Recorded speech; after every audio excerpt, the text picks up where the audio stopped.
Been looking forward to going to the Early American Trade Fair show at the Log Cabin Shop for several years now. Finally get to go. So I'm going to bring you some of the craftsmen and some of their skills and show you the way they do it from the old way.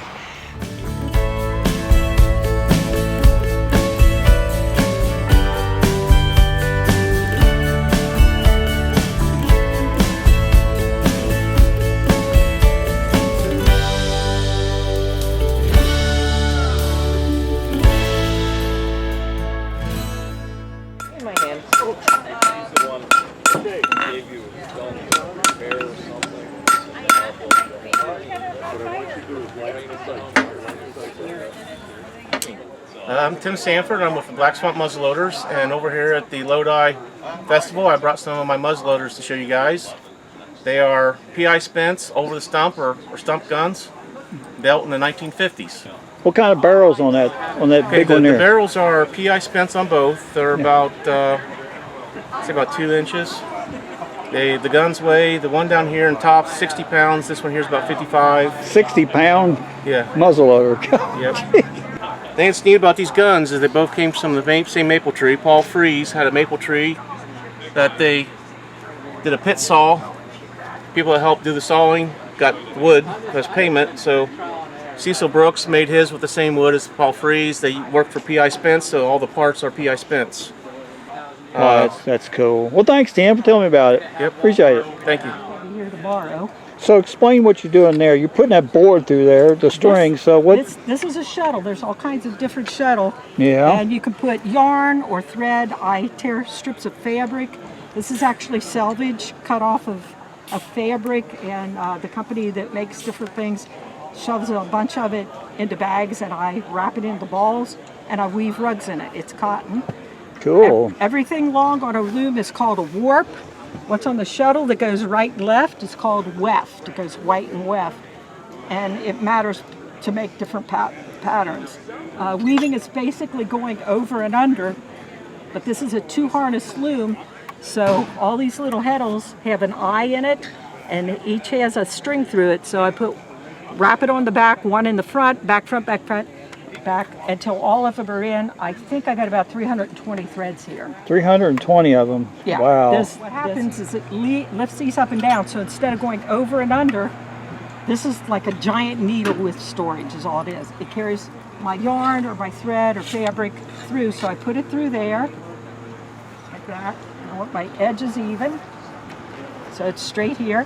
Beat it down. That's like going over and under 320 times. So the time that it takes to put all this on, it speeds it up. By the time I do a rug, it takes me about 6.5 hours to set this up, but I get about 7 rugs off of it.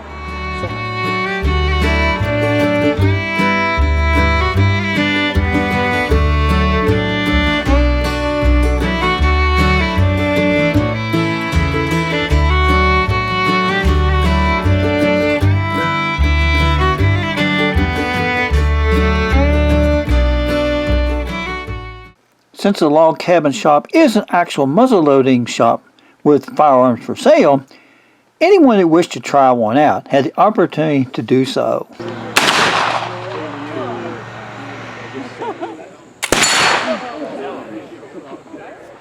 Look who I run into at the Log Cabin Shop. Dan, what's up, buddy? Hey, Mark. Good to see you. You buy a smoke pole today? No, sir. No, sir. I'm just helping out. I'm helping out today. Keeping the wife happy but not buying one or something? Or what? Well, you know, what the wife doesn't know doesn't hurt, right? That's the way I look at it. Good meeting you, buddy. You too, buddy. Thanks a lot. Have a good one. Hey, you too. Pretty cool building your own locks. I love that. Is this one you finish, or is this one you're going to work on? Or? Oh, I'm finished with that one, yeah.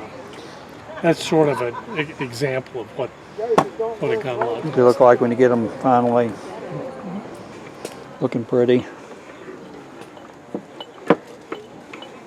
Cool. It's what I enjoy doing, but I tell people I have a real life. A real life.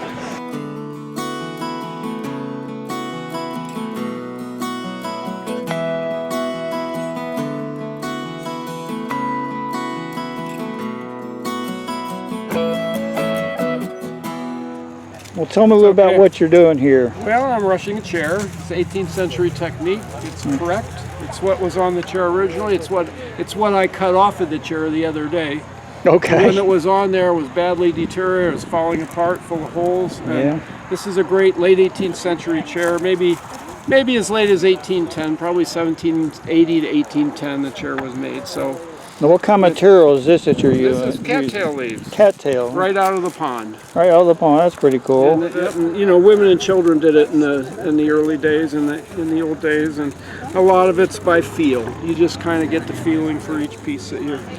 Well, thanks for showing me about that. You are welcome. Appreciate that. Very interesting. Thanks for asking. Can you show us that piece again, there that you can put in? Are you gonna put that in there? Yep, that's going to be in there. That's pretty cool looking. Yeah. They're fun to put. They're difficult to cut. I'm glad you got the patience to do that. I ain't got the patience to do that. Twice as hard to put in. So what can you tell us about that raffle? I'd love to tell you about it because I'm proud of it. If you look right here, right there at the breech, that light colored mark is pure silver. Oh, really? Yeah, cool. It's not German silver because German silver has no silver in it. And sterling silver is an alloy. That's 99.9 something pure. Wow, cool. And that little line ahead of it is pure gold. A gold and silver band in that. And I did all the engraving like it's around, that's on that band behind the nose cap is pure silver. And all the engraving on the nose cap, all the engraving on the inlays and the forearm, all the carving. This inlay of this deer on the cheek piece, that's pure silver. Cut from a sheet, inlet, and engraved. Wow. And you look at the mirror, and you can see the patch box on the back side. And all that bright metal you see on the patch box, the wire and the little sheet inlays are pure silver. Put a little engraving on the lock and a little carving here and there. And wow, that's a very nice firearm. Thank you, buddy. I'm really proud of my gun. Thanks for showing me that. You betcha, my pleasure. Pretty neat. No, Mark, isn't Yeah, a this dog a nice like that puppy? would just This is an Alaskan Malamute. freak me out on the mail route. I could probably ride that one. He got attacked by a Rottweiler full grown.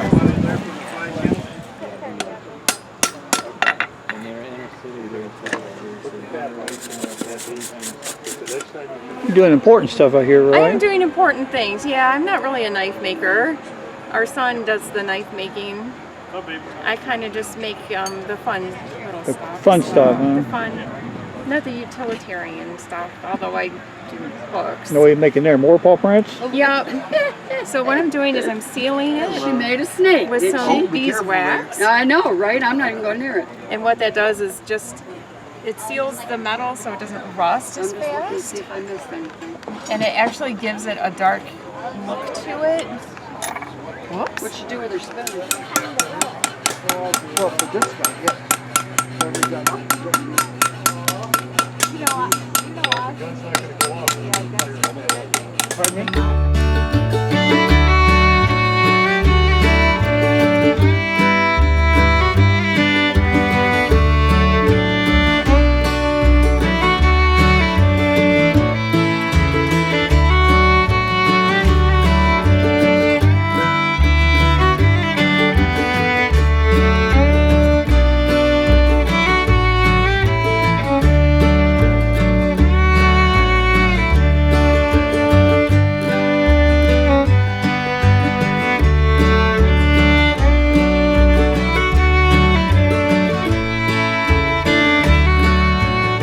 So let's see how that works out. Clean out your set.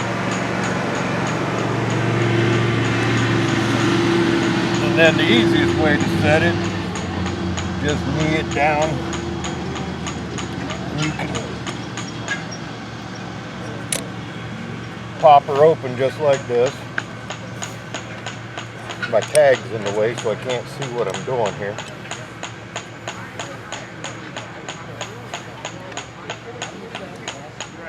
probably can't see me.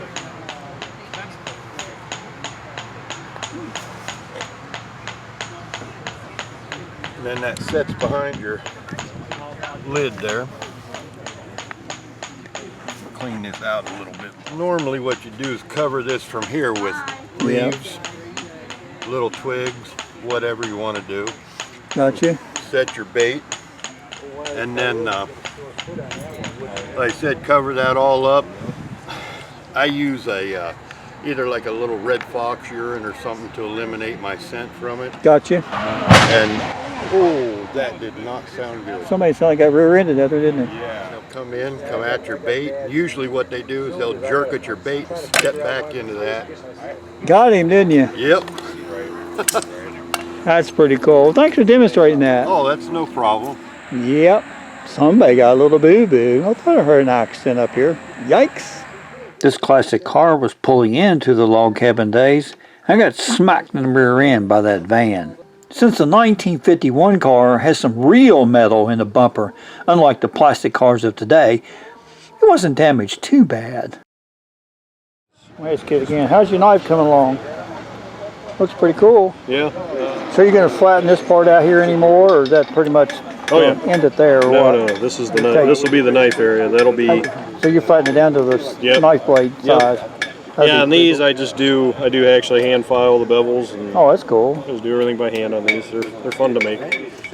Doing a practice stock carving of Jacob Dickert style. Jacob Dickert style. That's cool. That's something left over. You just cut it to. Yeah, well, it's actually a purchased product from Jim Kibler. Oh, really? Yeah, Kibler sells this as a practice stock. Oh, that's pretty cool. I've already carved it 2 or 3 times and cut the carving away and sand it down, keep going. Sand it down, and do it again. Well, thanks for showing me that. You're very welcome. Happy to be part of your video. Thank you. While the rollback and the sheriff are here cleaning up this accident at the log cabin shop, I'm going to leave a little card up in the top right corner to actually let you view the log cabin shop from the inside.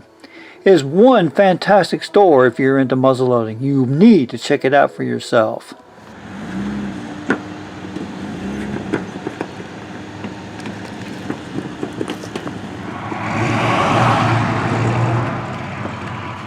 Bucket list accomplished. Thanks for watching, and we'll catch you on the next adventure. Oh yeah.